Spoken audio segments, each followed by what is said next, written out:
The olden women used to do evangelism. Do you know they used to go to your bedroom? When they come to your house, they don't start with your sitting room. They want to see you from the bedroom, so they'll just walk directly to your bedroom, and then from there they can now address every other aspect that you have in your marriage. Val, what would you say for you? How do you prepare for your man? So at some point it's difficult. You want to give your husband attention, you want to give the children attention, you have pressure at work, you need to go to work. But I make sure I don't lose myself. Yeah. Because when you lose yourself, your home will not be stable. Sure. Your children will not be stable. So you make sure that you try not to lose yourself in all that. God is the author of marriages, and godly marriages are designed to work. Love is a beautiful and intriguing journey, showcasing the creative work of God in bringing two people together. We celebrate the diversity in relationships while upholding the divine blueprint of marriage as God intended. Using Bible as the foundation to reveal and guide couples toward the blueprint of a godly and fulfilling marriage. Welcome to Brenda and David's show, The Brevists. Welcome, ladies and gentlemen, to Brenda and David show. And today we are having a very practical session of women who are married, who are born again. And we just want to maybe have a practical aspect of how our lives literally are daily, and the different things we do as wives, the different things we do in the different ways God has blessed us. Yeah, so today in studio, I am privileged to host, I'll say in Luo, min jodolo, or wives of ministers. We have the wife to Reverend Steve and the wife to Pastor Vincent. Yeah, so it's very interesting to have them. They're young and want to also understand some of the practical aspects of their lives. So karibuni sana, Finch and Val. Okay. Yeah, maybe now you can introduce yourself in a few minutes and then give it up to Val to introduce herself. Okay, hi everyone. I'm Finch Steve, Mrs. Reverend. Happy to be here to share more. Yeah. Hi all. I'm Val, wife to Pastor Vincent.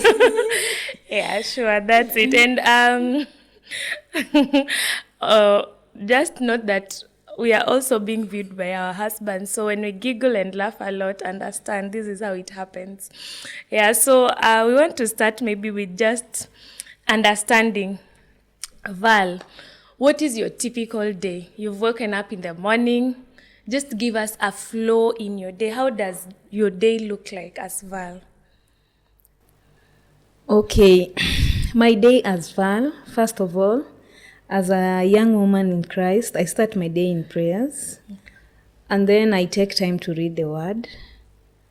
And then I tend to my family. I do breakfast. I make sure they're okay. My daughter goes to school. My husband leaves for work. And then after that, I manage my home. How best I know it. Okay, that's beautiful. Finch, what would you say your day looks like? Oh, when I'm not at work, I wake up early. So before I do anything, I'll do my prayers. Then I'll make my bedroom. Actually, that is what I do first. Before I do anything, I'll make my bed. Okay. There's this spirit that ignites me whenever I get into my bedroom. My bed is neat. It gives me this strength to do the other works. So the first thing I pray, then make my bed to be neat, then make breakfast, and other things follows. Yeah, I like your point of making your bed. I remember there was this time I was having a friend over and they were telling me the way the olden women used to do evangelism. Do you know they used to go to your bedroom? When they come to your house, they don't start with your sitting room. They want to see you from the bedroom, so they'll just walk directly to your bedroom, and then from there they can now address every other aspect that you have in your marriage. Yeah, so thank you for taking us there, because I wanted us to understand, like, how do we romance our houses? You know, the Bible calls the woman a helper. And it's only the Holy Spirit who is also called a helper. So I tend to feel that your role as a helper is very, very important. Yes, I like comparing the two, but a woman as a helper is very vital. So I would wish to understand how you romance your houses. How do you just make your house have that atmosphere of love? And yes, Val. Okay, first of all, the first step to romance is cleanliness. Okay. Yeah, you cannot have a sense of romance in an environment that is dirty. Yeah, and also just making the home peaceful and happy. Okay. Yeah. And maybe Mrs. Rev, how do you do it? Romance starts from the mind. Okay. I believe so. So yes, as just Vala said, it starts with cleanliness. Of course, your environment need to be clean, and bringing that atmosphere of love. Then everything will follow. Yes, romance will just be automatic. Okay, that's nice. I'm not leaving this topic of romance. I love, in fact, I can build a house on it. In law, we say gero or romance. Anyway, so romancing the home, I also would love to maybe highlight some very few points on it. I was taught about maybe setting the mood of the house by bringing in music. I've seen that working for me as a person. When I come to my house and there is no, like, the kids are crying, and the first thing I'll do is switch on music, and I like Chinwo or Lukalu. And then you just see now, of course, there is someone who is dancing the other side. So for me, that has worked. Another thing that has worked has always been scaring my husband from the sitting room. So I put loud colors in the sitting room, like red, orange, yellow, so that I've learned that I don't know if it's me or it's men who just are scared of bright colors. So when I do that, and then I make sure my bedroom now has beige, gray. You see, now you'll just by default want to stay around the bedroom much. So for me, that has worked for me. And I don't know anything about scenting, if you're using candles or... Yeah, candles. Scented candles have worked for me. Yeah, just making the environment feel fresh, and there's some sweet flowers around and all that. Okay. Yeah, aloe veras and lemon. Okay, that is nice. And then something about romancing the home before we go to something else. How would you say, as a wife, you prepare for your husband? You know very well that you are going to meet your man in the house. How do you prepare yourself during the day? Finch. You didn't see that coming, right? Okay. I believe this, it depends on the mood. Yeah, when I know we are meeting, that maybe it's evening or maybe during the day. Maybe it starts in the morning, not even in the morning, that previous night. You tell me this, then I'll say, okay. Then if I get the message, then I set the mood. It starts from the mind. Then you bring out the romance part of it throughout, making his favorite meals, making the room atmosphere smelling nice with the scents that he loves. Spreading your bed with some nice bed sheets that he loves. Yeah. Okay. Val, what would you say for you? How do you prepare for your man?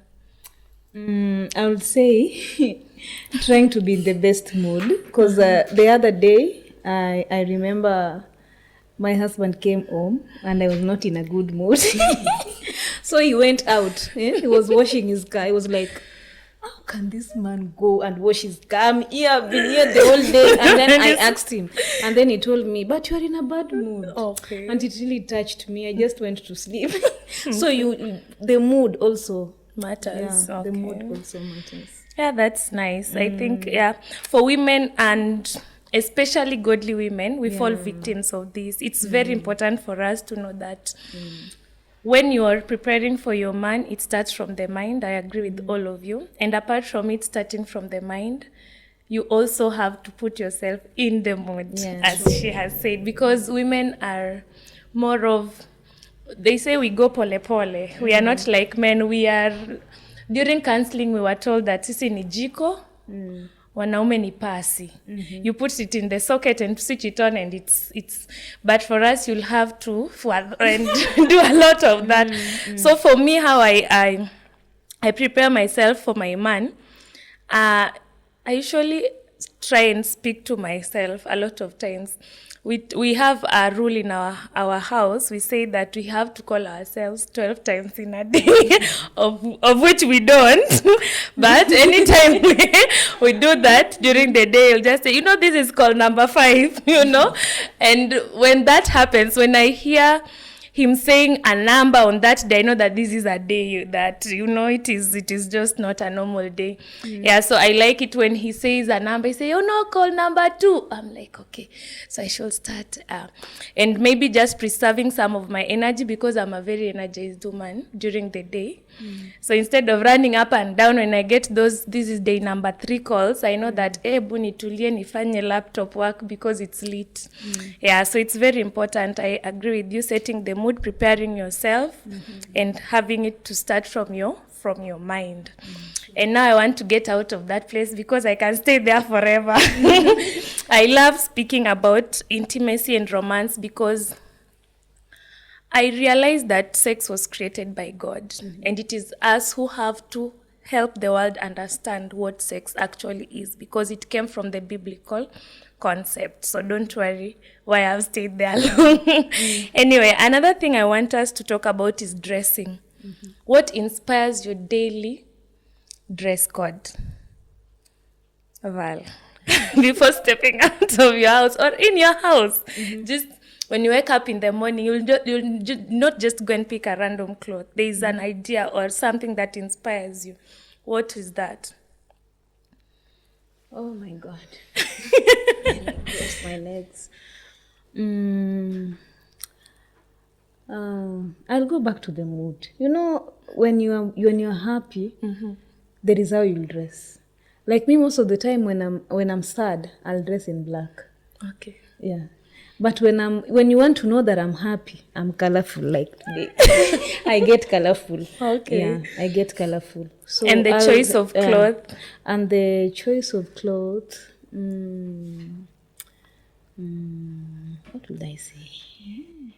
Like maybe for myself, I would say what inspires my dress code is I want to step out in a way that one is so attractive to my man, at the same time represent me as a person, my beliefs, and also the mood that I'm in, like you say.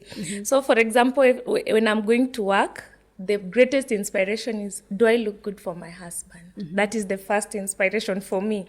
And then the second inspiration is, when someone looks at me, will they see, will my fashion or my dressing speak to that person about my personality, and then will they know the mood that I am in? Yeah, because I'm seeing it as a challenge to this generation on just dressing up. You're called to a party, you're a Christian, you're confused. They are putting on crop tops. What do? Yes. So I think it's also important that we inspire the youths and help them to understand the inspirations behind our fashion and what makes us pick the outfits we do. Yeah. So maybe Finch, what is your take on your inspiration? I think my better mood motivates me, and always be like, I have to dress well. There's power in dressing well. Sure. Yeah. If someone meets you along the way, say, hey, I saw Miss Reverend Steve just dress you like Nini. You see? Yeah. No, I don't want that. I want to dress well to represent him somewhere else. When someone sees me, say, oh, that's Reverend. Yeah. She was well dressed. Yes. Okay, that's nice. And I want also to understand what you believe about balancing.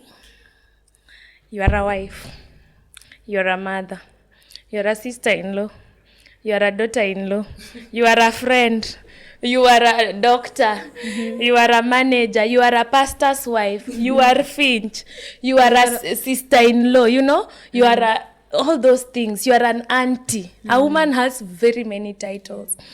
And there is a challenge sometimes in balancing all these things, because at the center you're also born again and you need time for God. And yeah, so what would be your remarks on how you balance all these titles so that your friends don't feel left out, your husband is here with you, your children are also feeling, Finch? So at some point it's difficult. You want to give your husband attention, you want to give the children attention, you have pressure at work, you need to go to work. So I think it's just God's grace that God gave us to be balancing, though sometimes it doesn't balance. You find that the other side is maybe feeling some weight. The other person is left out. Maybe your children doesn't have your attention as much. Your work have taken your attention. Maybe the husband feel like, you don't care about me nowadays. I think it's grace that God has just given us to balance all this, because you have a lot. Your sister, you have that sister-in-law who is always on your neck. I told you not to marry this guy. She will not make the best wife for you, you see. So those ones, I think it's grace. It's grace that has taken us this far. Okay.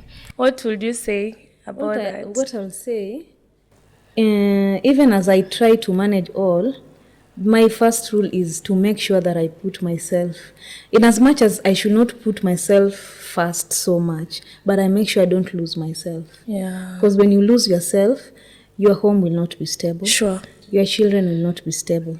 So you make sure that you try not to lose yourself in all that.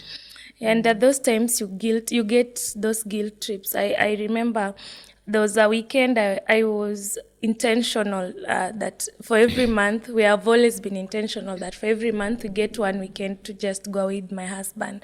So when those moments come, when you come back home, your child is there, you feel like, hey, I've been with you the whole weekend, please.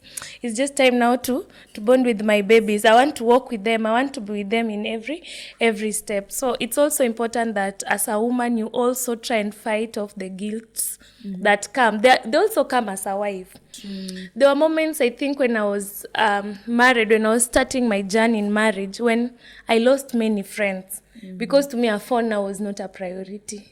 I'll just put my phone there and concentrate on my man, and some friends will not understand that. But at the end of the day, you still want them to be your friends.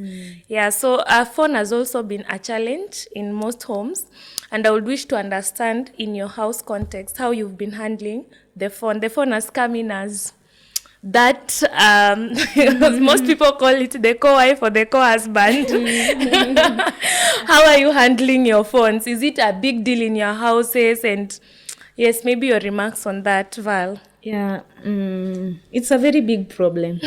By the way, I stepped out of TikTok, Facebook. Okay. And my husband has been wondering why. He has been asking me every now and again. I realized I was losing it. I was getting so much addicted to TikTok and Facebook. Okay. And I was not giving him enough time. Wow. I was not giving my daughter enough time. My daughter could at times wants to talk to me, but I'm so much in TikTok, in phone. So I just left. For the past 6 months, I've not been in TikTok or Facebook. I just wanted to reduce that addiction. When I grow up, I want to be like you. Finch, would you maybe compare your sentiments? Is it the same? For me, I think as from when in my college days, I used to love this fashion, and so I would want to Google, see a lot of things. So I became addicted to my phone. At some point, we even fought. Marriage because of phone. You're giving your attention to phone more than even your family, more than your husband.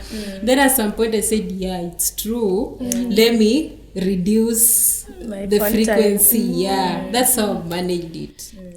Okay, that's nice. I am managing myself. Sweetheart, am I trying? Yes, I'm trying, though I have also seen an issue with the phone, and I'm hopeful that even our viewers will have to maybe rethink. Yeah, the phone is coming in as a third person in marriages. And when we were being cancelled also, I learned something, though it has not worked for us. I don't know if it's working for any family out there. There was this couple who were deep into businesses, and they were having a lot of things to do. They were having crazy social lives, and so they decided to have a phone basket. So they only allowed, when they came on, they put that is it called priority calls for only their in-laws and their parents and their siblings and their accountability partner. The rest, they were being blurred, like something like airplane mode or something. So they had a basket, a phone basket. They would put their phones, and they'll only pick when it rings. So when it rings, it means one of the priority people have called. And for us, they told us it was working for them. We have tried it, but it is not working for us.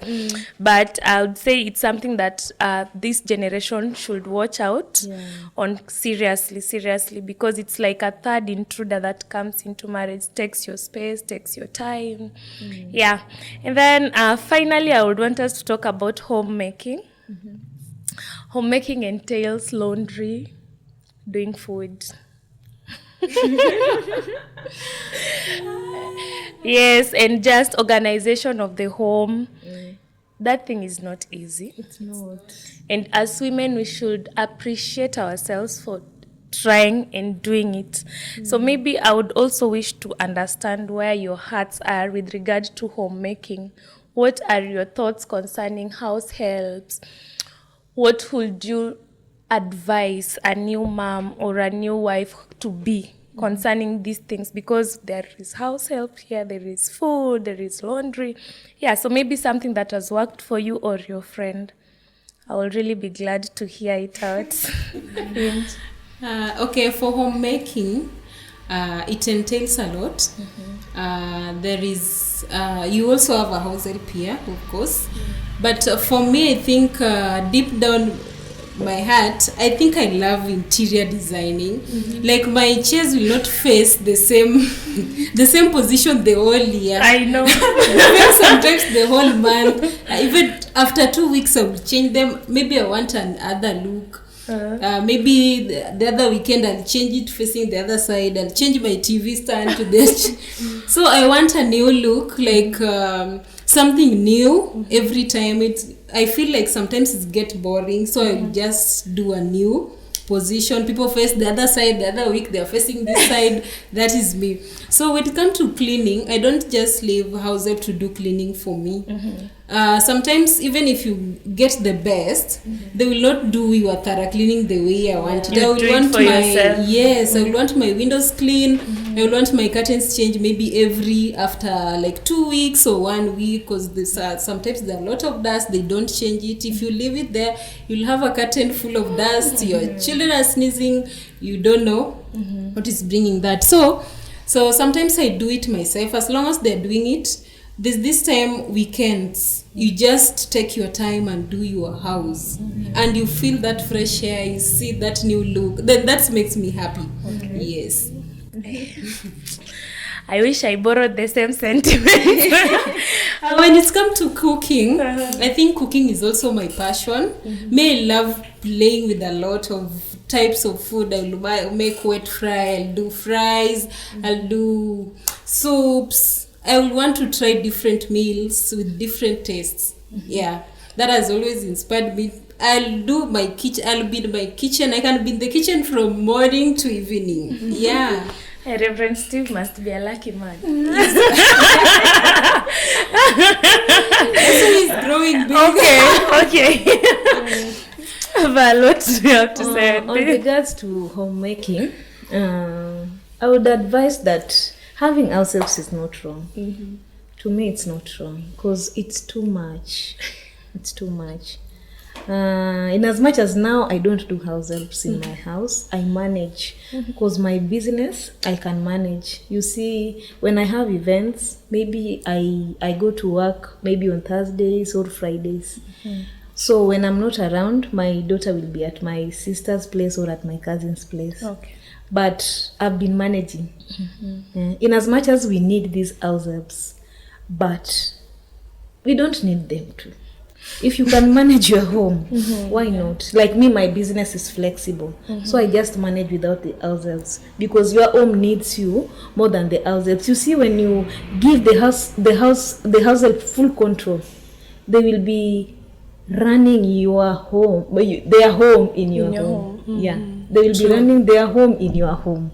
Yeah, in a way. So as a wife, you should also contribute. Sure. Not that you leave everything to them. And even as you have them, there are places that your house help should not, like the bedroom. Yeah. Me, my policy, my house help don't do my bedroom. Oh, sure. Yeah, I do it by myself. You manage it by yourself because that is your secret chamber. Actually, they should not even be entering into they should your not bedroom. even be entering. Yeah, that is your place and your husband. Maybe the children can, but let them clean anywhere, but not your bedroom. Yeah.